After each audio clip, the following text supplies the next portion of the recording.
Hello friends, welcome to my channel ST movie experience. आज हम explain करने वालों हैं कि वही गांधी है यहाँ तौर पर फेस भी रिलीज हुई है। वो यहाँ एग्जैक्टली में हमें एक लड़की को दिखाया जाता है जिसका नाम एथीना होता है। और एथीना अपने मोबाइल में अपने फ्रेंड्स के ग्रुप से बात कर रही होती है। और एथीना अब अपने फ्रेंड्स के रूप में मैसेज करती है कि हंट की रात अब नजदीक आ रही है और हमें सबको मारने से अच्छा प्लान और कुछ नहीं मिल सकता है। और इसका मतलब ये होता है कि ये लोग ग्रुप में अब लोगों इंसानों को मारने की बात कर रहे होते हैं। इसके बाद हमें एक सीक्रेट लोकेशन दिखाई जाती है और यहाँ पे कुछ लोग होते हैं और ये लोग एथीना के ग्रुप के ही लोग होते हैं। तभी हम यहाँ पे एक आदमी को देखते हैं और वो आदमी जो कि काफ़ी डरा हुआ यहाँ पर आता है और साथ ही वो आदमी काफ़ी ज़्यादा घबरा भी रहा होता है। और इसी के साथ वो आदमी काफ़ी कंफ्यूज भी होता है। उसे खुद नहीं पता होता है कि वो इस समय कौन सी लोकेशन पे है, जिस वजह से हम एथीना के ग्रुप के एक मेंबर को देखते हैं और वो अब उसी आदमी के पास आता है और उसे पूछता है कि तुम इतना ज़्यादा परेशान क्यों हो रहे हो। लेकिन वो आदमी जो उस आदमी की बात नहीं मानता है और उनसे बार बार पूछ रहा होता है कि मैं कौन सी लोकेशन पे हूँ और लोग यहाँ मुझे क्यों लेकर के आएंगे। हम देखते हैं कि एथीना के ग्रुप का मेंबर से उस आदमी को जमीन पे लेटा देता है और उसकी गर्दन पे एक पेन मार देता है, जिससे कि उस आदमी का काफ़ी सारा खून बह जाता है। लेकिन इतना सारा खून बहने के बावजूद वो आदमी अभी जिंदा होता है और अपने आप को बचाने की कोशिश कर रहा होता है। तभी वो अब जमीन से उठता है और यहाँ से भाग रहा होता है। लेकिन यहाँ पे काफ़ी सारा शोर होने लगता है, जिस वजह से ये आवाज़ एथीना को भी सुनाई देती है। तभी वहाँ पे एथीना आ जाती है और वो उस आदमी को बचाने के बजाय अपनी सैनिक निकाल करके उसकी नींद उस आदमी के आंखों में घुसा देती है, जिस वजह से उस आदमी की मौके पर ही मौत हो जाती है। जिसके बाद अब हम एथीना को देखते हैं और वो अब उस आदमी की आंख को से अपना सैंडल निकालती और सैंडल की हील्स में उस आदमी की आंखें लगी होती है, जिसे वो निकाल के फेंक देती है। जिसके बाद हमारा सीन चेंज होता है और हम एक जंगल देखते हैं जहाँ पे एक लड़की बेहोश पड़ी हुई होती है और जब उसकी आंखें खुलती है तब वो अपने आप को जगह में पाती है और साथ ही वो नोटिस करती है कि उसका मुंह जो कि एक बेड से बंधा हुआ है। लेकिन यहाँ पे वो लड़की अकेली नहीं होती है, उसके साथ और भी काफी सारे लोग यहाँ पे आए हुए थे और उन्हें बिजनेस बना करके लाया गया था। और हम देखते हैं कि इसी जंगल में अब पास में ही एक ओपन एरिया भी होता है और उसी ओपन एरिया में एक बॉक्स रखा होता है। जिसके बाद हम देखते हैं कि इन्हीं लोगों में से एक आदमी जो उसी वुडन बॉक्स की तरफ जाता है और उसे ओपन करता है। और जब वो बॉक्स ओपन होता है तब उसके अंदर से एक छोटा सा पिग जो कि बाहर आता है और इस बॉक्स के अंदर उस पिग के साथ काफी सारे वेपन्स भी होते हैं। इसी वजह से अब ये सभी लोग उसी वुडन बॉक्स के पास जाते हैं और उनमें जितने भी वेपन्स होते हैं और सभी को निकाल देते हैं।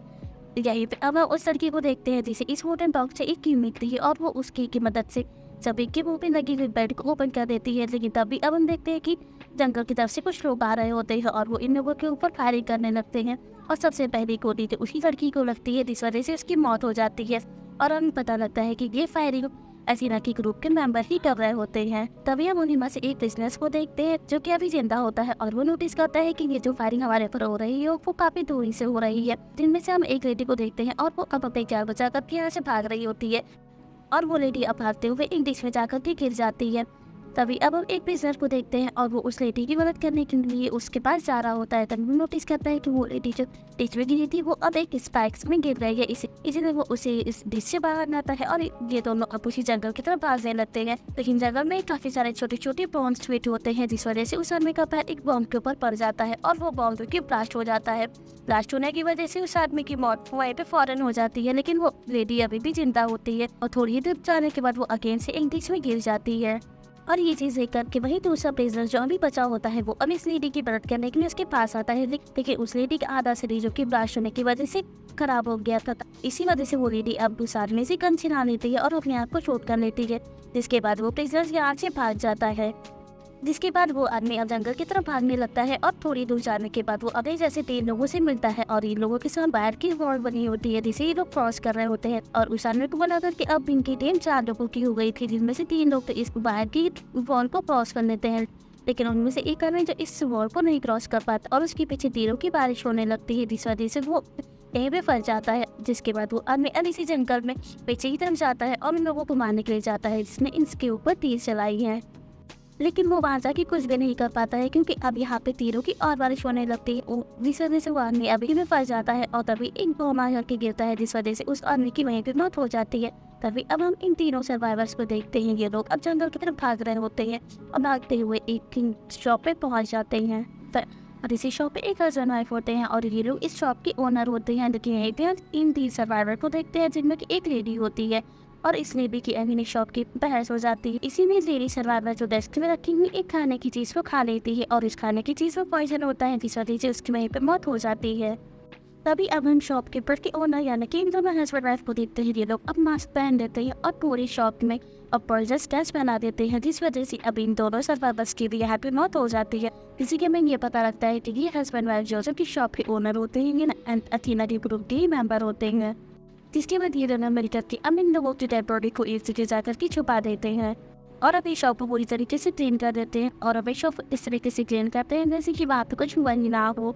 तभी अब हम इस शॉप में एक लड़की को आते हुए देखते हैं और ये लड़की जो कि इस मूवी की मेन कैरेक्टर है, इस लड़की का नाम क्रिस्टल होता है। और ये दोनों शॉपकीपर अब अपने नेक्स्ट शिकार पे होते हैं और क्रिस्टल अब नवा शॉपकीपर से पूछती है कि वो कहाँ पर है, लेकिन ये शॉपकीपर को जवाब नहीं देते हैं।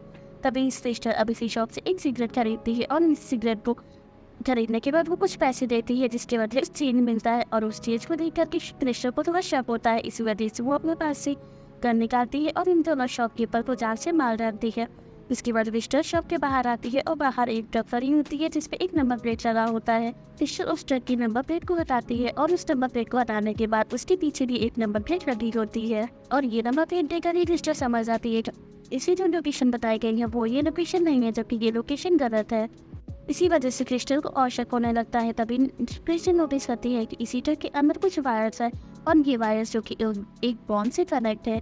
तभी हम यहाँ पे एक आदमी को आता हुआ देखते हैं जिसका नाम गैरी होता है और गैरी इसी ट्रक में बैठे जा रहा होता है। तभी क्रिस्टल अब गैरी को बताती है कि ये ट्रक सेफ नहीं है, इस ट्रक के अंदर बॉम्ब है और ये कभी भी ब्लास्ट हो सकती है। इसीलिए अब क्रिस्टल और गैरी दोनों ट्रेन की पटरी के किनारे पैदल चलने लगते हैं। तभी हम देखते हैं कि यहाँ पे एक ट्रेन आती है और क्रिस्टल इसी ट्रेन के ऊपर चल जाती है। क्रिस्टल को ट्रेन के अंदर जाते हुए देखकर कि गैरी भी अब ट्रेन के अंदर चल जाता है। इसी ट्रेन में क्रिस्टल को यहाँ पे कुछ लोग दिखा देते हैं और ये सभी लोग रेफ्यूजीज होते हैं। गैरी अब क्रिस्टल से कहता है कि ये लोग कोई रेफ्यूजीज नहीं ले सकते, ये लोग फेक है और इन लोगों ने हमें फंसाने के लिए ऐसा किया है। लेकिन क्रिस्टल को गैरी की बातों पे भरोसा नहीं होता है। अभी हम देखते हैं कि ट्रेन जब कुछ दूरी पे चलती है तभी आगे को सोल्जर्स जो ट्रेन को रोक देते हैं और ट्रेन के अंदर जितने भी लोग होते हैं उन सभी लोगों को बाहर निकाल देते हैं। तभी यहाँ पे गैरी को देखते हैं और गैरी अब अगेन से उन सभी सोल्जर्स से ये कह रहा होता है कि ये सभी रेफ्यूजीज फेक है, ये लोग असली में रेफ्यूजीज नहीं है। लेकिन यहाँ पे कोई भी सोल्जर गैरी की बातों का बिलीव नहीं करता है। तभी हम एक आदमी को देखते हैं जो गैरी के पास आता है और वो गैरी से आकर के कहता है कि आई डोंट बिलीव, मुझे नहीं लगता है कि तुम्हारी बातों पर लोगों को भरोसा है। और गैरी जब ये देखता है कि वो आदमी इससे इंग्लिश में बात कर रहा है तब वो काफ़ी ज़्यादा हैरान हो जाता है। जिसके बाद वो आदमी अब गैरी की कुछ बातें भी रिवील करता है और वो अगेन से कहता है कि उसके अलावा इसमें इस ट्रेन में जितने भी लोग थे वो सभी लोग एक रेफ्यूजीज है और वो सभी सोल्जर्स भी असली है, लेकिन खुद वो एक एक्टर है जो कि एक हंटर है और वो उन लोगों के साथ मिला हुआ है। इसी बात पे गैरी को काफ़ी ज़्यादा गुस्सा आता है और वो अब उसी लड़के के ऊपर झपट पड़ता है उसे मारने के लिए।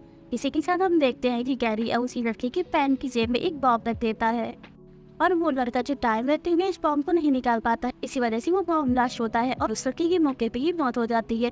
इसके बाद हम देखते हैं कि अब यहाँ पे काफ़ी अफरा तफरी मच जाती है और सभी सोल्जर्स अब सभी रेफ्यूजीज और साथ ही क्रिस्टल को लेकर के एक कैंप में जाते हैं और कैंप में क्रिस्टल अब एक आदमी से मिलती है और वो आदमी एक प्रिजनर था, लेकिन वो अपनी जान बचा करके भाग गया था। जिसके बाद यहाँ पे एक आदमी आता है और वो इन दोनों को अपने साथ लेकर के चला जाता है और अब ये आदमी इन लोगों को कार में बैठा करके लेकर जा रहा था और इसी के साथ वो आदमी अब क्रिस्टल और उस आदमी से हंटर्स यानी कि उन्हीं की कैंपस की काफ़ी ज़्यादा तारीफ कर रहा होता है। इस वजह से क्रिस्टल को काफ़ी गुस्सा आता है और उसे उस आदमी को लात मारती है और वो आदमी कार के बाहर जाकर के गिरता है। जिसके बाद क्रिस्टल उस आदमी के ऊपर कार चढ़ा देती है और उसकी वहीं पे मौके पे मौत हो जाती है। जिसके बाद क्रिस्टल और वो आदमी अब कार से बाहर उतरते हैं और वो आदमी अब क्रिस्टल के ऊपर गुस्सा कर रहा होता है और क्रिस्टल से कहता है कि ये आखिरी आदमी था जो कि हमें इस जंगल से बाहर निकाल सकता था और तुमने उसे भी जान से मार डाला। तभी हम देखते हैं क्रिस्टल अब कार की डिग्गी खोलती है और उसके अंदर गैरी की डेड बॉडी होती है। ये चीज़ देखकर ही क्रिस्टल और वो आदमी समझ जाते हैं कि उन्होंने उस आदमी को मार देती काफ़ी अच्छा काम किया। अगर वो लोग उसे नहीं मारते तो फिर आगे रखकर कि वो आदमी भी इन दोनों को रात से मार डालता। जिसके बाद वो आदमी अब क्रिस्टल को बताता है कि यहाँ पर जितने भी डिजीज लाए गए थे उनमें से सबकी को मार दिया गया है, जिनमें से सिर्फ हम दोनों ही बच्चे रुके थे। तभी क्रिस्टल अब उस आदमी से कहती है कि जिसने हम यहाँ इस जाल में फंसाया है हम उसे जिंदा नहीं छोड़ेंगे, हम उसे मार करके ही रहेंगे। जिसके बाद क्रिस्टल उस आदमी को अब टर्टल और रैबिट की स्टोरी सुनाती है और इसकी स्टोरी जो कि काफ़ी हटके होती है।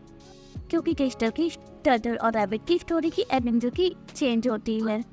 जिसके बाद हमें अब फोकग्राउंड दिखाया जाता है जहाँ पे इन सभी प्रिजनर्स को लाया जाता था, और साथ ही हमें अब यहाँ पे वो सिक्रेट लोकेशन पे दिखाई जाती है जहाँ पे सभी हंटर्स थे और उनका यहाँ पे ट्रेनर भी था, इसलिए इन लेडी को हंटर्स बनाया था। और ये सभी हंटर्स की लीडर जो कि एथीना थी। तभी हम देखते हैं कि क्रिस्टल और वो आदमी अम्बीर लोग भी इसी ग्राउंड में पहुंच जाते हैं जहाँ पे इस आदमी को वो पिक का बच्चा भी मिल जाता है, और इसीलिए अब क्रिस्टल और वो आदमी इन लोग इन सभी हंटर्स में ध्यान बचाने के लिए पिंग वहाँ पे छोड़ देते हैं। इसके बाद क्रिस्टल भी अंदर आ जाती है और वो एक एक करके सभी हंटर्स के ऊपर फायरिंग करने लगती है। तभी हम यहाँ पे अब इन हंटर्स के ट्रेनर को देखते हैं जो कि अभी तक जिंदा होता है, और वो क्रिस्टल से आकर के फाइट करने लगता है, लेकिन क्रिस्टल जो कि काफ़ी ताकतवर होती है, इसी वजह से वो फाइट करके अब उस ट्रेनर को लात से मार देती है और आगे बढ़ती है। जिसके बाद हम देखते हैं कि उस आदमी के पास अब अथीना का फोन आता है, और अथीना जो क्रिस्टल को गुमराह करने के लिए उस आदमी से कहती है कि तुमने अभी तक क्रिस्टल को मारा है या नहीं, और ऐसा अथीना इसीलिए बोल रही रहती है ताकि क्रिस्टल इस आदमी फंसे और वो उस आदमी और क्रिस्टल दोनों को जान से मार डाले। लेकिन क्रिस्टल जो उस आदमी को कोई भी मौका नहीं देती है अपनी सच्चाई साबित करने का, और वो उसकी कोई भी बात बिना सुने ही उसे जान से मार डालती है। जिसके बाद क्रिस्टल अब उसी ट्रेनर के पास जाती है, और वो ट्रेनर जो कि अभी तक जिंदा होता है लेकिन काफ़ी ज़्यादा इंजर्ड होता है। क्रिस्टल अब उस ट्रेनर से अथीना का एड्रेस पूछती है और कहती है कि इसकी लोकेशन मुझे बताओ। जिस क्रिस्टल अब अथीना की लोकेशन जानने के बाद उस ट्रेनर को जान से मार कर यहाँ से निकल जाती है। तो इसके बाद हमें अब एक साल पहले का सीन के साथ देते हैं, और यहीं पे हमें ये पता नहीं था कि ये सभी हंटर्स क्यों बने और इन लोगों ने इतने सारे लोगों को क्यों मारा है। तभी हमें वो सीन दिखाया जाता है जबकि हमने मूवी की स्टार्टिंग में देखा था जब अथीना अपने चैट की पे बात कर रही होती है, और वो उस ग्रुप चैट में हंट की बात कर रही होती है। ये सिर्फ और सिर्फ अथीना और उसकी सभी मेंबर्स का एक प्रैंक होता है, लेकिन उन्होंने क्रिस्टल और उसके ग्रुप के 11 मेंबर्स से इन सभी लोगों ने पिस्टर्स बनाया। इन लोगों ने इस ग्रुप की सर्वी चैट को लीक कर दिया था। इस वजह से अथीना और उसके बाकी फ्रेंड्स को जॉब से निकाल दिया गया था। लेकिन पहले तो अथीना और उसके सभी फ्रेंड्स हंट को एक प्रैंक की तरह दे रहे थे, लेकिन जब इन लोगों के साथ इतना ज़्यादा बुरा हुआ तब इन लोगों ने ये डिसाइड किया कि जिस हंट को हम अभी प्रैंक कर रहे थे अब हम लोग उसे रियल करेंगे और अपने बच्चे को पूरा करेंगे। इसीलिए इन लोगों ने इस पूरे हंट की प्लानिंग की और इस हंट में उन सभी लोगों को फंसाया जितने लोगों ने इस ग्रुप की चैट को लीक किया था। इस वजह से इन लोगों की जॉब चली गई थी और फिर एक एक करके सभी लोगों को जान से मार दिया। इसके बाद अब हम प्रेजेंट डे देखते हैं और क्रिस्टल अब अथीना की लोकेशन पे पहुंच जाती है और वो नोटिस करती है कि अथीना जो कि खाना बना रही होती है। तभी क्रिस्टल अब अंदर आती है और अथीना और क्रिस्टल में बातचीत होने लगती है। तभी अथीना आप उन क्रिस्टल से कहती है कि मुझे पता है कि तुम क्रिस्टल हो और मैंने तुम्हारी पूरी फैमिली बैकग्राउंड के बारे में भी पता किया है। साथ ही अथीना अब उन क्रिस्टल की फैमिली बैकग्राउंड का भी मजाक उड़ा रही होती है। जिस पर क्रिस्टल अब अथीना से कहती है कि जिस क्रिस्टल की तुम तलाश में हो मैं वो नहीं हूँ, तुम किसी दूसरी क्रिस्टल को उठा लाई हो। जिसके बाद हम देखते हैं अथीना और क्रिस्टल के बीच एक फाइट होने लगती है और इन दोनों की फाइट काफ़ी ज़्यादा भयंकर होती है, जिस वजह से इन लोग काफ़ी ज़्यादा इंजर्ड हो जाते हैं। जिसके जाके हम देखते हैं क्रिस्टल जो कि अथीना से जीत जाती है और अथीना जो कि हार जाती है, और इसी वजह से अथीना की मौत हो जाती है और क्रिस्टल जो कि वहीं जमीन पे पड़ी हो। क्रिस्टल की आंखें खुलती हैं तब वो अपने पास एक रैबिट को देखती है और यहाँ पे ये स्टोरी प्रूफ हो जाती है जो कि क्रिस्टल ने उस आदमी को सुनाई थी, और इसमें टर्टल जो कि क्रिस्टल थी और रैबिट जो कि अथीना थी। जिसके बाद क्रिस्टल उठती है और अब अथीना का बना हुआ खाना खाती है और उसी के तौबी को लेकर के यहाँ से निकल जाती है। साथ ही उसने अथीना की ड्रेस भी पहन रखी होती है और क्रिस्टल अब अथीना की ही प्राइवेट जेट में बैठ करके जा रही होती है। अभी वो पायलट से अब प्लेन को टेक ऑफ करने के लिए कहती है, और इसी के साथ इस मूवी की एंडिंग हो जाती है। Thank you for watching.